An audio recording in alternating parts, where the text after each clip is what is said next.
Hi, my name is Dan. This is Snax, and I'm back. That's right. After 9 months, I've decided to make another video. Why was I absent? Well, besides depression and working 10 hours a day sometimes, my hard drive fried like completely, and I basically lost everything I had on it, including my recording software and my copy of Doom. And thus I am now using the remastered version from Steam that you can no longer buy, by the way. I'm not sure why that is. I think they made like another one with some brand new idea for mod support or whatever the hell. In any case, welcome to Shores of Hell, which is episode 2 of Doom. Last time we saw Doom Guy, he got his ass beat on Phobos, I believe, and he woke up in a pile of corpses somewhere else. This somewhere else turns out to be Deimos, the other moon of Mars.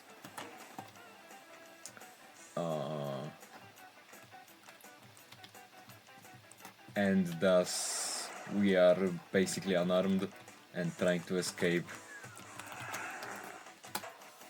the moon base once again.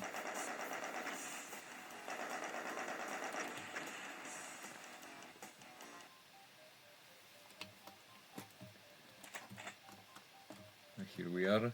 This is probably one of the first levels in this game that actually looks like something like those boxes. Really fitting. This is where this might be the first place we find the Berserk power-up. What does it do? It makes you do this. Yes, you can jib monsters with your bare hands. It makes your fist attacks stronger for the entire duration of the level, not just when the screen is red, which is I say it's a common misconception, but honestly it's a commonly explained misconception, like that thing about Viggo Mortensen in Lord of the Rings, or that thing about Viggo Mortensen again, but with the dagger, not the foot, or that thing with Ian McKellen hitting his head, or that thing about whatever, or that thing when Lord of the Rings fans make you watch this 10-hour long trilogy and say, oh, my favorite character is about to come up and it's a seed weapon. Either way,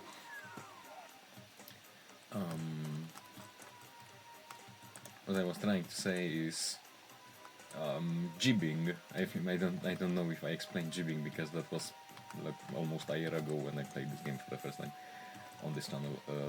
Jibbing is short for giblet, which is a chicken thing.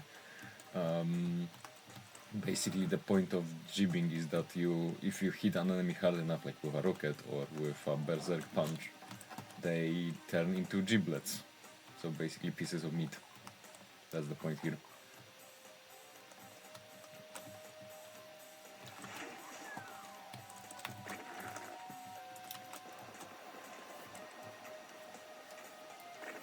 In any case, the boxes might have spoiled you into thinking this game is gonna have actual environments, but not really. Maybe not now, but in some of the expansions. Doom was not Doom and not Doom 2. That's definitely not a place to look for actual environments. I mean, the city levels don't exactly look like anything much in Doom 2, and they are also horrible. Jesus Christ, Sandy Peterson owes me like a year's worth of heart medication for what these levels did to me.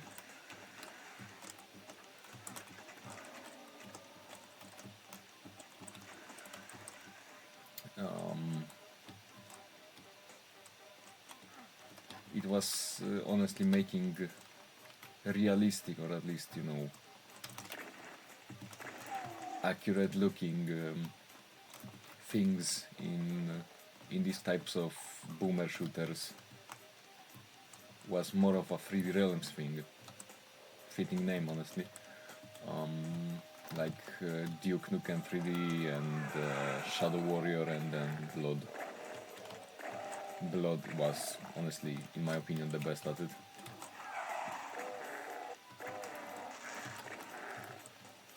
The atmosphere in Blood is fantastic. Sometimes you just wanna walk around and take it in.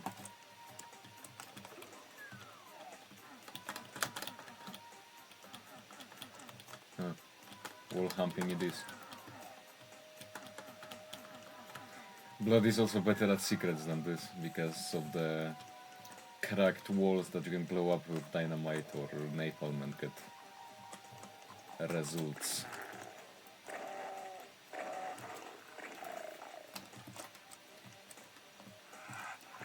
And yes, I call the genre boomer shooters, which makes me think of an interesting tangent because, well, back in the day they were called Doom clones, and then even when they became more inspired by 3D Realm stuff, as I mentioned, like I'm pretty sure Redneck Rampage is a Duke clone, not a Doom clone.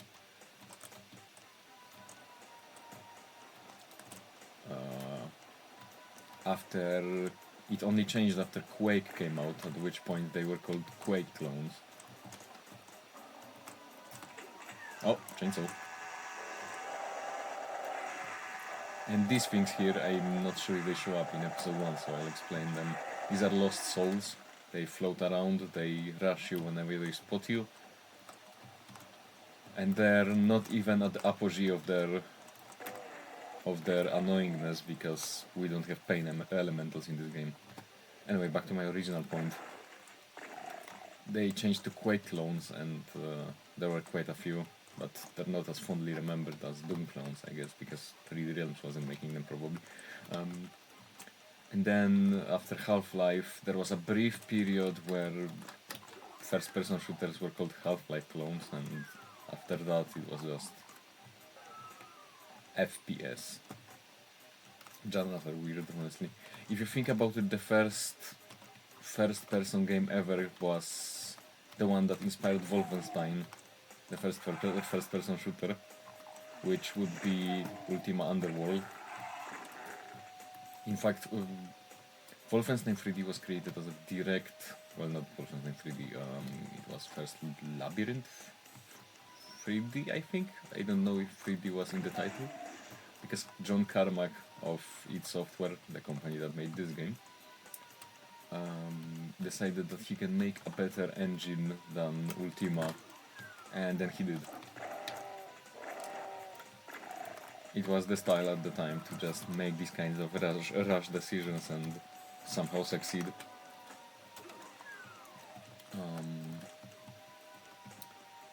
In fact, if you look at Ultima and more broadly Origin Systems, they in fact invented like 5 different genres of video game.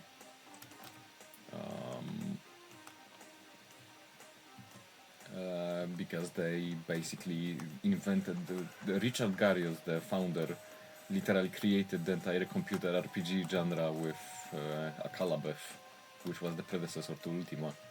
And then they created JRPGs, because the Japanese ports of Ultima basically inspired Final Fantasy and Dragon Quest. And they also created, of course, first-person games as a whole, and dungeon crawlers with one fell swoop by creating Ultima Underworld. Although dungeon crawler is a messy thing, because video game genres are messy things. Like, for instance, when I say dungeon crawler, I mean stuff like Ultima Underworld, where you go down into a dungeon and you pick up items, some of which you have to... Like, it might be a very specific a very specific criterion, but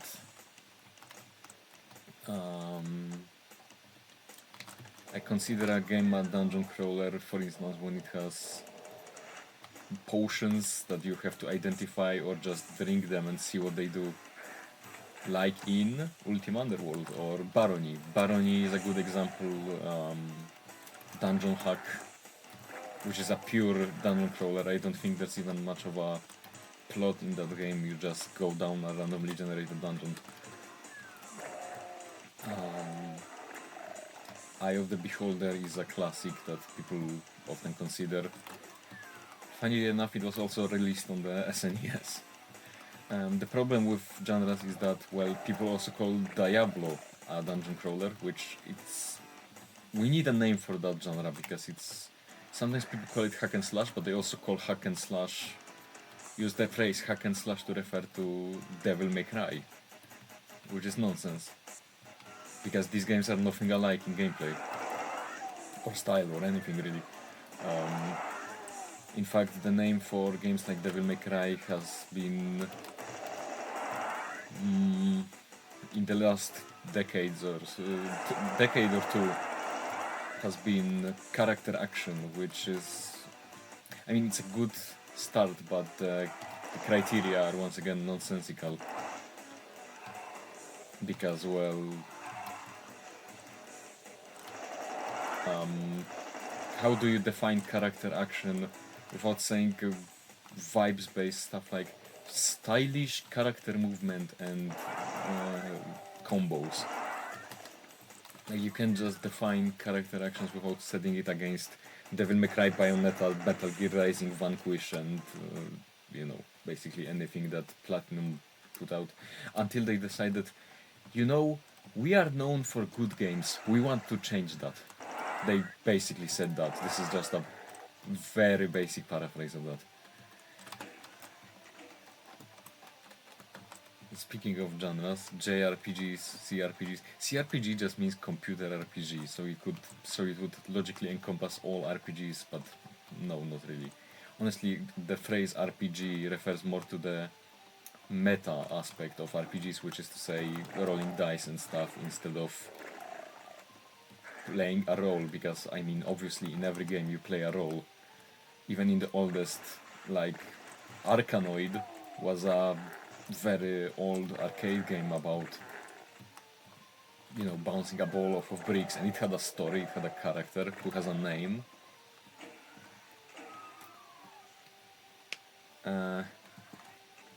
In any case, what I wanted to talk about is JRPGs and how basically all of that genre was started by not really Ultima, but more Barony. Barony was very popular in Japan.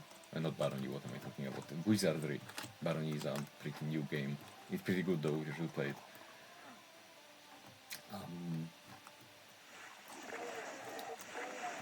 And of course, poorly translated into Japanese D&D books, which D&D didn't much pick up, but then the Record of Lodoss War came out, which was just a literary book series detailing someone's playthrough of a D&D campaign. And the mistranslation in those books kinda created a lot of stylistic choices that we see in Japanese fantasy today, like orcs being pig people, because they were described as pig-like in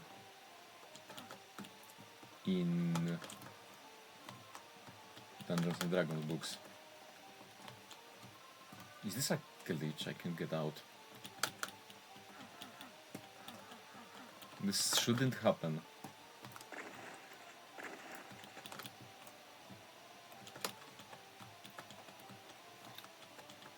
Well, it's a Verdi Rise, I'm gonna cheat. I hate this level with a burning passion. Coming back to my tangent, kobolds were in older descriptions described as having dog-like snouts, because they were lizard people with little dog snouts. This was interpreted as saying the kobold were literally dog-like, and so now we have dog kobolds, which I don't mind, they're cute. Like the one in Dungeon Mesh is adorable.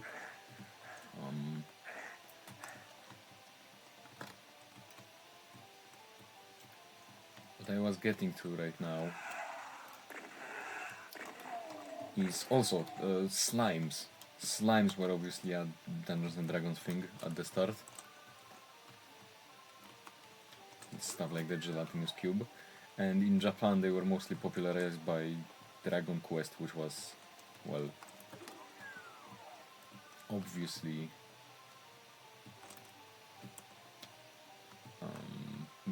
absolutely massive.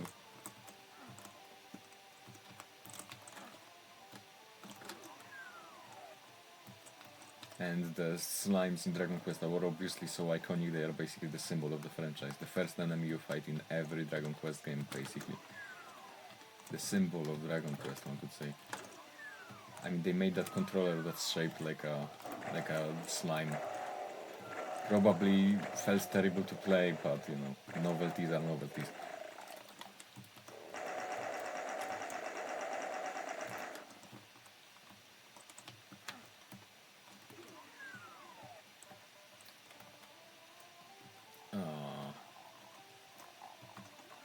What else could I say in this incredibly boring level? Oh, hey!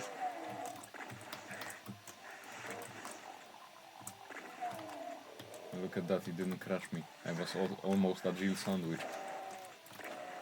Yes, I have decided that I'm gonna quote the Resident Evil on you for no reason. Not no reason. As you can clearly see, I was almost a Jill sandwich.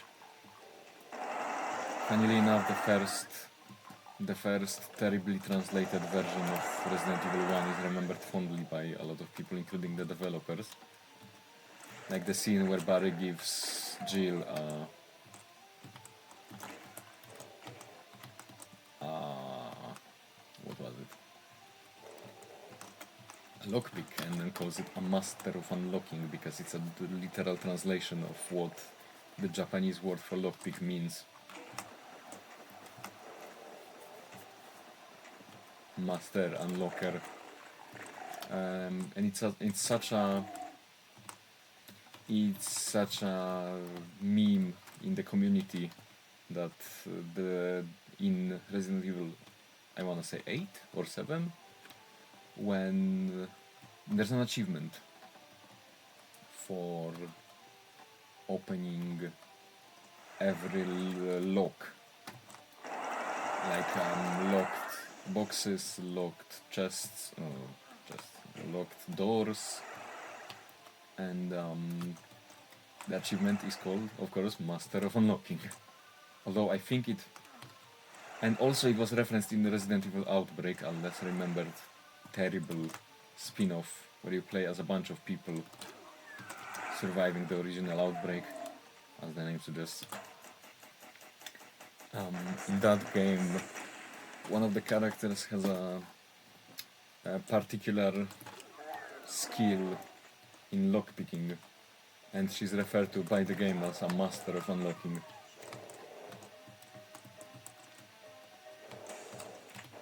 Which honestly does sound rather awkward, but for the reference I can let it slide.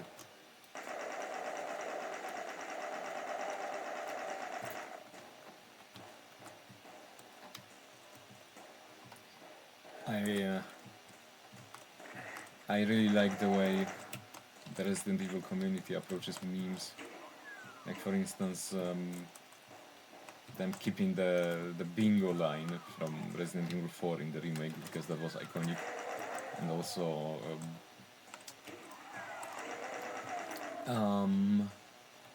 Heisenberg referring to Chris Redfield as a boulder punching asshole after that scene in 5, which was frankly incredible. Ridiculous, but you know, it's Resident Evil. It's grounded ridiculous a bit, until it isn't.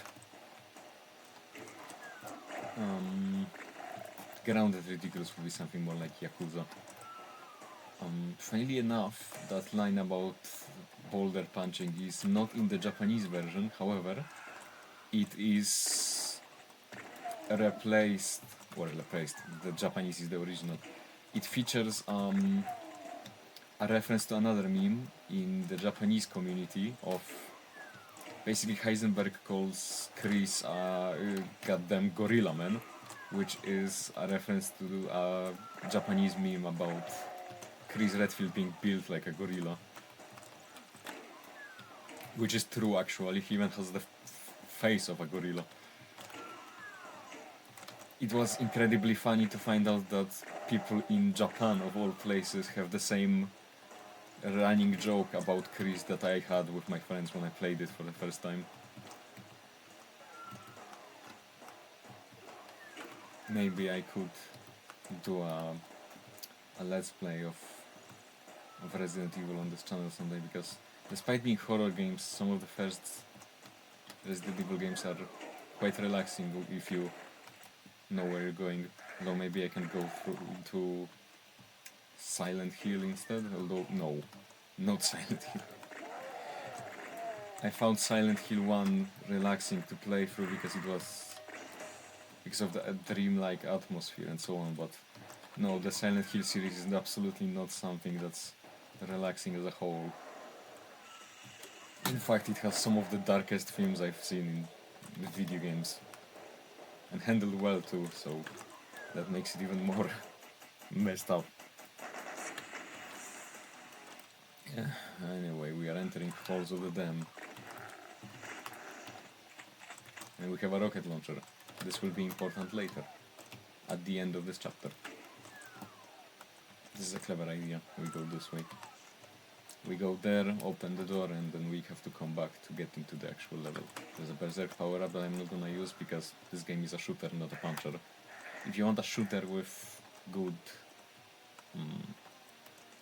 fighting mechanics, then Shadow Warrior by 3D Realms, go figure. And also, it's not exactly a shooter, it's more of a beat-em-up that has guns in it, but Xenoclash, if your tolerance for crazy, insane world building and ridiculous designs is pretty high, the name Xenoclash is definitely earned because it's different, alright? I also recommend, when it comes to Xenoclash, I also recommend the Polish translation. It's at some points better than the original.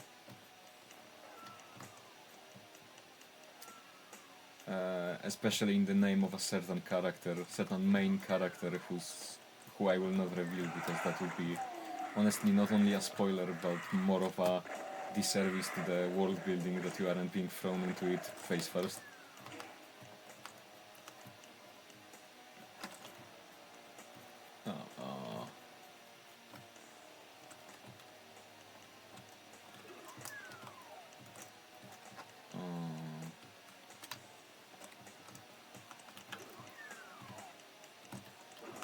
This level's layout is confusing, not as much as the previous one, but well, at least it doesn't softlock me. What we're looking for here is not in this room. I haven't checked here yet. That exit over there with the yellow door is fake. If you open it, you will get jumped by demons. And honestly, if you're paying attention, you shouldn't fall for it, because what we're doing in this level for the entire duration of this level is collecting keys. We need all 3 keys to open the door. And of course, why would the true door be just behind the yellow key?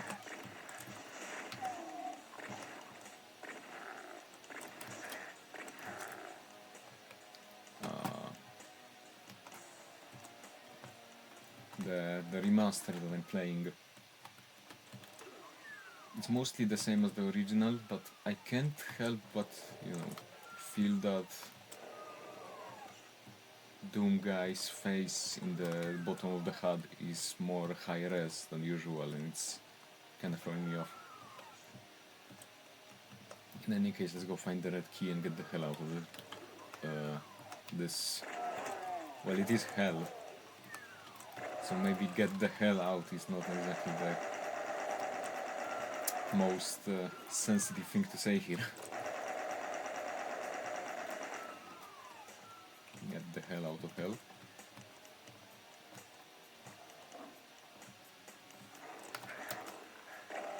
Let's focus. Yeah, even more darkness, which doesn't work well. I'm looking at the preview window in OBS because on my big monitor it's basically pitch black. That's why I can't even tell where I'm going. Oh no. Oh no, I'm not dying today. I'm not pistol starting this map. And I'm not playing it all over again, that's for sure. Get me out. Now from one monster infested hole to another. I don't want ammo. I want health. Come on, tell me I left something here. Son of a bitch. I definitely need to enter those holes again because of the red keycard is definitely in there. Although keycard is not the correct thing to say now because we're collecting skulls. That's the hellish reality sort of barging its way in.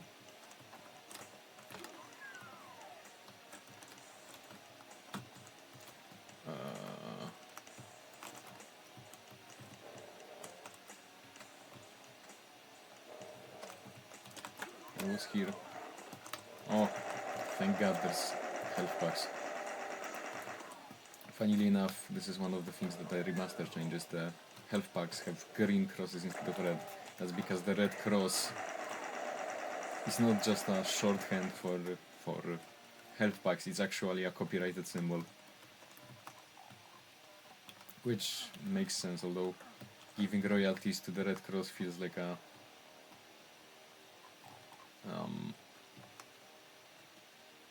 like an easy PR move. You're basically giving it to charity.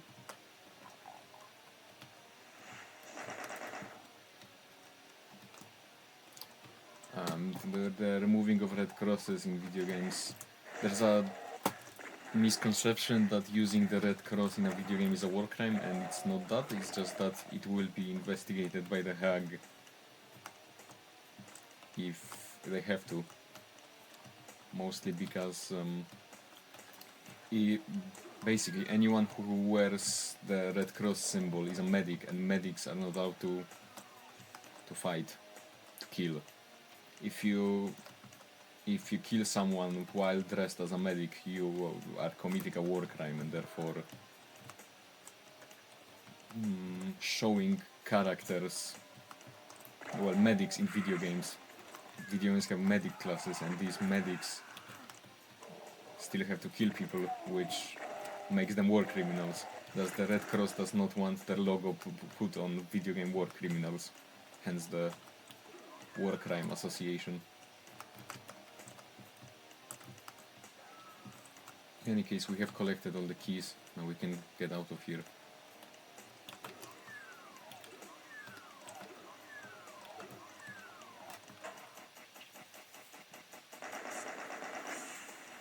This video is definitely breaking the half an hour mark. We are now in the spawning vats, which means there's just this level before the final boss of this chapter. Sadly I don't have a BFG. But I'm still better armed for what's coming than I could be, let's just say. I have a God mode and Berserk, so I can just jib this well, not jib, but beat up these pinkies with no fear. Which is fun.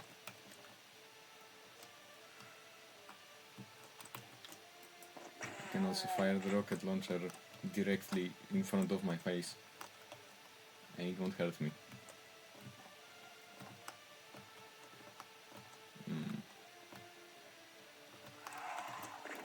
Oh fuck.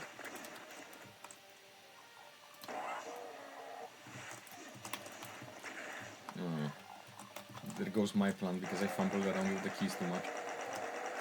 There's a Baron of Hell back there. Yes, the boss. Now it's a regular enemy.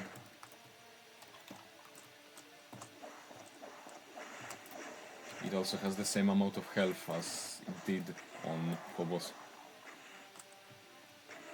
I'm pretty sure.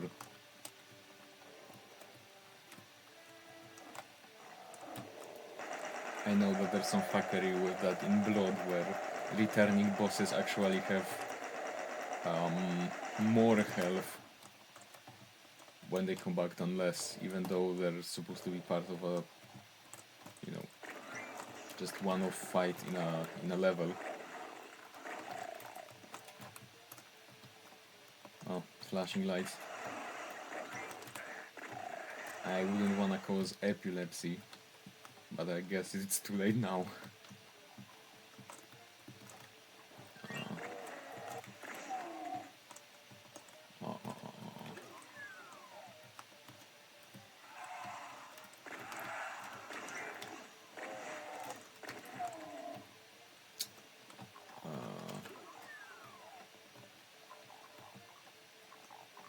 Let's see.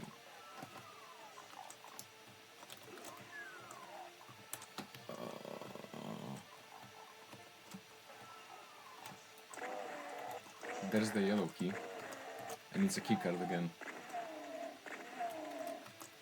So this basically shows that we're not all of these levels are in hell entirely. Gotta get there.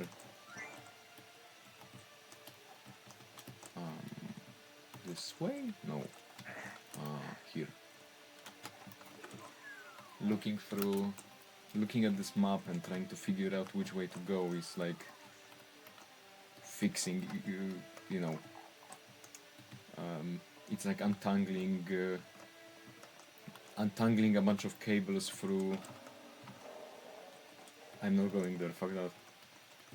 Untangling a bunch of cables through a... oh wait, I need the blue key first. Where is it? Like untangling a bunch of wires or cables through a paper bag or plastic bag, really. Point is you can feel them well. So it's basically like trying to fix testicular torsion. And honestly, out of the two, I prefer the latter. Don't ask me how I know it.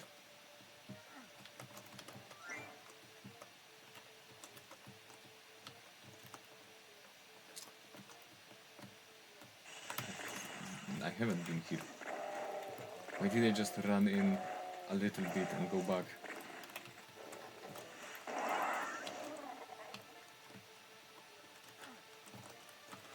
I have the... Is this open? Oh, there. I have the blue key, so now we can go for the yellow one. Oh.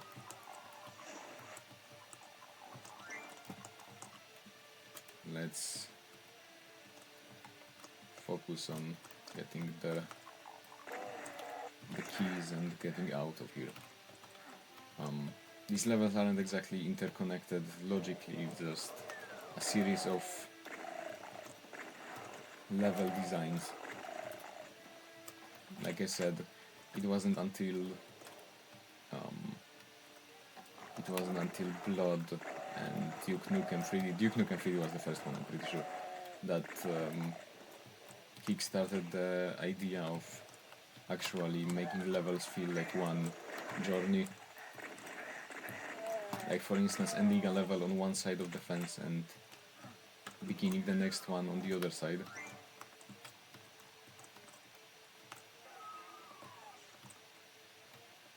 I have to go here. Through these identical looking walls, get this, and here.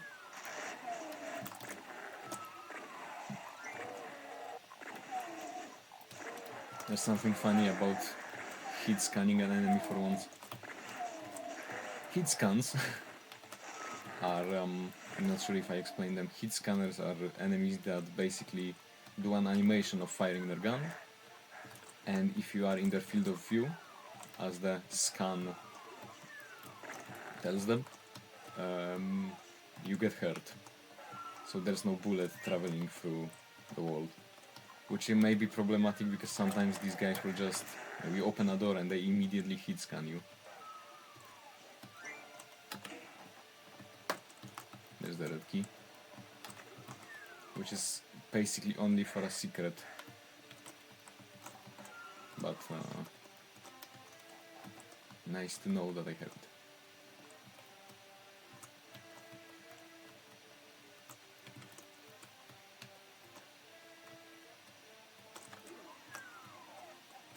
Oh yeah, no, it's not for secret, it's for this. Fake exit. Well, the real button is underneath the fake one, but the fake one also lets this Kaku demon out.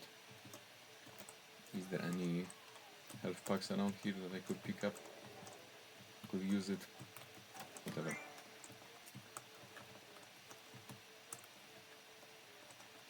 Let's head to the Tower of Babel, which is very phallic and also spiked. The arrow is going down in the worst possible place. Anyway, these flayed barons of hell definitely show us what kind of powerful enemy we are dealing with. This is the lair of the cyber demon, which is this thing. It fires missiles, you have to fire back, you shoot at it until it dies, as that one strategy guide said. And funnily enough, this particular demon shows up in Return to Castle Wolfenstein, where it loses its leg and arm, and that's where it gets those cybernetic attachments. Because Doomguy here is a descendant of BJ Blazkowicz from Wolfenstein. At least from the timeline where Return to Wolfenstein happened instead of Old Blood. And I almost died here.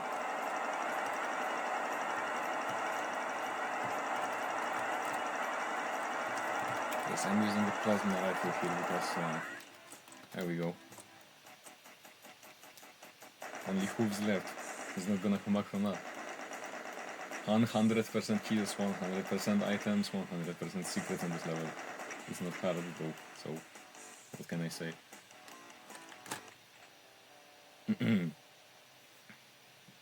And yes, that's the intestine texture in the background. You've done it. The hideous cyber demon lord that ruled the Los Deimos moonbase has been slain, and you are triumphant. But where are you? You clamber to the edge of the moon and look down to see the awful truth. Deimos floats above hell itself. You've never heard of anyone escaping from hell, but you'll make the bastards sorry they ever heard of you. Quickly, you rappel down to the surface of hell. Now it's on to the final chapter of Doom, Inferno. And as you can see, we are indeed hovering above hell. And that's something we'll do in the next episode, where we tackle Inferno. As Doomguy goes down the rappel from this piece of Deimos that he was on, right into hell. My name is Dan, this was Night Snax, and I'll see you in the next video. Bye bye.